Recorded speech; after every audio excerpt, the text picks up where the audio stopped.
This is CNN Tonight. I'm Don Lemon. So you could call this a tale of two crises, at least two.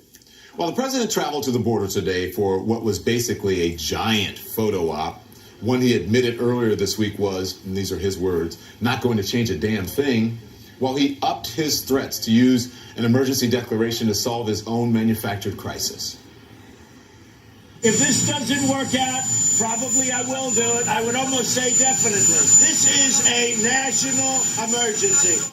Back in Washington, a very real crisis for this president was unfolding, with one new development after another in the Russia investigation. Sources telling CNN Tonight a battle is brewing between Robert Mueller and the White House over obstruction of justice. The special counsel looking at false or misleading statements that President Trump and his team have made in public. Statements that could be seen as efforts to influence witnesses. We also learned today that the man you could call President Trump's nemesis, Michael Cohen, his former fixer and keeper of secrets, will answer questions from Congress next month in public. That will be must-see TV, which means we could all learn a lot more about what Cohen, now a convicted felon, has told Mueller.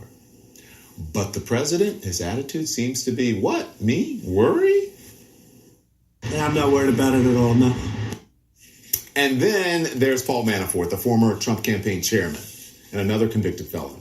The president says he knows nothing about Manafort's sharing of polling data with a Russian intelligence-linked operative. No, I didn't know anything about it. Nothing about it. That wasn't Air Force One, right? We learned today that Mueller has talked to the Trump pollster who may have been the unwitting source to that polling data. There's a lot we still don't know. But what is clear from all of this is that Robert Mueller knows a lot he is not telling. Not yet, anyway. That, as the president, is all about the wall.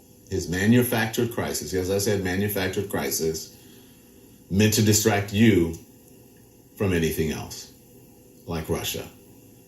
And a pretty stunning about face even for him. The president today actually tried to claim he never said Mexico would directly pay for the wall. When during the campaign, I would say Mexico's going to pay for it. Obviously, I never said this, and I never meant they're going to write out a check. He never said it, and he was going to write out a check. When he does this thing, you know something is about to happen. This thing, like thinking. So he said he never said it. Oh, yeah? Here, roll this. And who's going to pay for the wall? Who's going to pay for the wall? Who? Who's going to pay for the wall? Who? In the end, Mexico's going to pay for the wall. They're going to pay for the wall, and they're going to enjoy it, okay? They're going to enjoy it. They may even write us a check by the time they see what happens.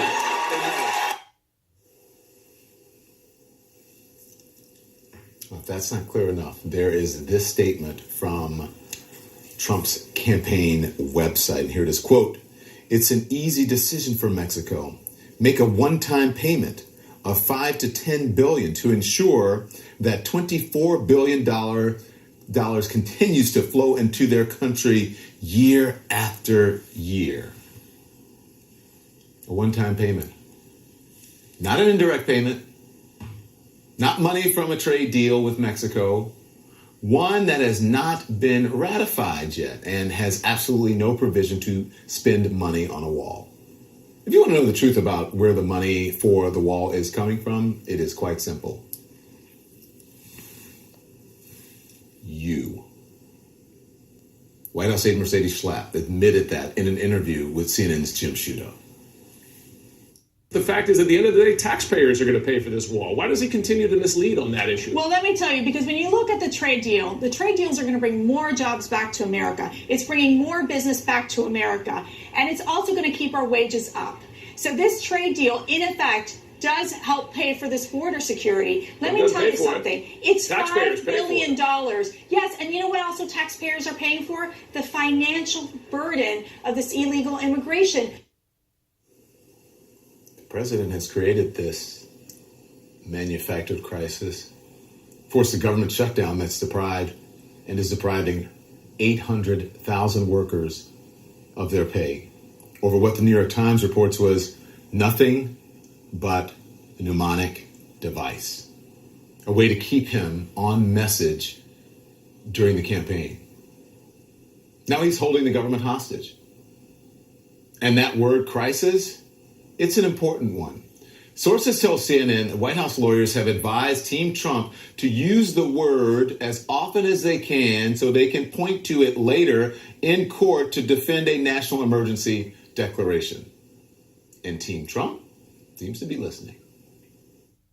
This is a crisis. A crisis on our southern border. This is a humanitarian crisis. Humanitarian crisis at the border. We have a national crisis. Undeniable crisis at our southern border. A crisis of the heart. We have a national crisis. A crisis of the soul. It is a crisis. This is a tremendous crisis at the border.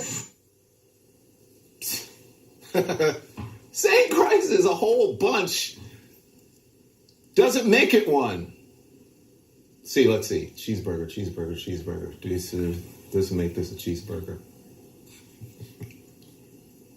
But we're learning tonight that some White House aides, reportedly including Jared Kushner and Kellyanne Conway, are cautioning the president against declaring a national emergency unless it creates a clear path to build a wall. That is according to the Wall Street Journal, which reports others are looking for alternative ways to fund the wall without approval from Congress, including trying to divert funds from disaster relief. So here's the bottom line. 800,000 federal workers are going to miss a paycheck tomorrow, one that they need. And in a pretty stunning bit of irony here, the shutdown, which is all about the president's demand for a border wall, is putting ICE at risk of running out of money to pay for centers to detain undocumented immigrants. That is as some Border Patrol agents who are also working without pay have sued the Trump administration. And we are learning tonight that Miami International Airport will close a terminal intermittently this weekend. A spokesman says TSA screeners are calling in sick at double the normal rate. And I want you to take a look at this, okay? It is a pay stub for $0 issued to William Streifler, an air traffic controller at Newark Liberty International Airport, who has been working without pay. Look at your screen right now. Put that back up. You imagine if you'd been working all week or for however many weeks, and this is the paycheck you got in the mail. This is the thanks for doing your job, for showing up every day at work. How would you feel if that was your paycheck? Well, we know what the president thinks. I can relate, and I'm sure that the people that are on the receiving end will make adjustment. They always do. And they'll make adjustment. People understand exactly what's going on. But many of those people that won't be receiving a paycheck, many of those people agree 100% with what I'm doing. They make adjustments. He can relate. People who are literally running out of money to buy food for their families, who may not be able to pay their rent, who may even lose food stamps if the shutdown continues past next month. Those people need more than adjustments. They need money, right?